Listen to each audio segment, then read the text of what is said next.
Hey, what's going on? You know who it is. You know what it is. All right, you guys, peep game. I will say this much as a guy that's watched the NBA his entire life. I will say this much. Out of everything I've saw and grew to love and learn as far as information about the NBA, as players, coaches, commissioners, and all that kind of stuff,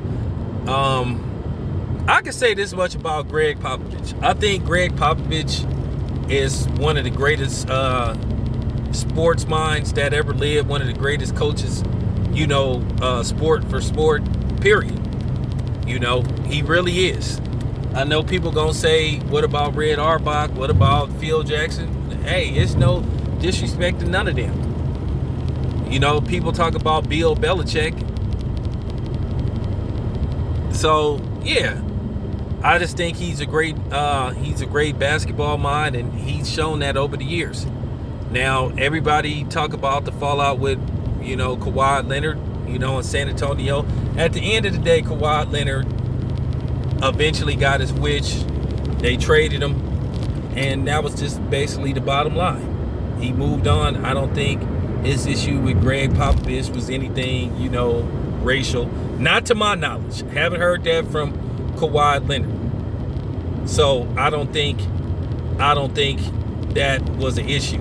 But I will say this much. I listened to what he was saying, and he was talking about, racism, white supremacy. He called out the NFL. He called out, and particularly Roger Gazoo, because Roger Goodell is as clueless as the great Gazoo. So that's his name. That's what I'm going to call him. If you don't like it, well, whatever. But he spoke on a lot of different subjects. He spoke on systematic racism. He basically said the stuff about that white people just in denial about what they've done to black people, and about how ignorant they are to systematic racism, because once again, it don't affect them. And it was a real heartfelt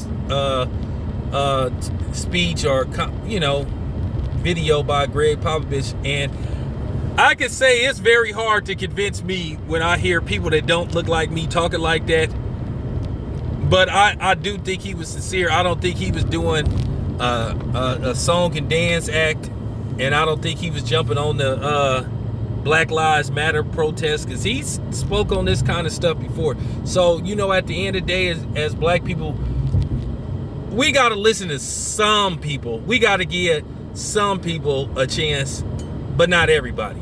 I think Gregg Popovich have earned a little bit of us to at least respect what he has to say. But at the end of the day, my motto is still trust no one. But I feel that what he said was from the heart, and I don't think he was grandstanding like these other fake people like Taylor Swift and all these other celebrities. So I'm cool with Pop. I appreciate what he said. So it is what it is, though. It's your boy Town Biz. I'm out.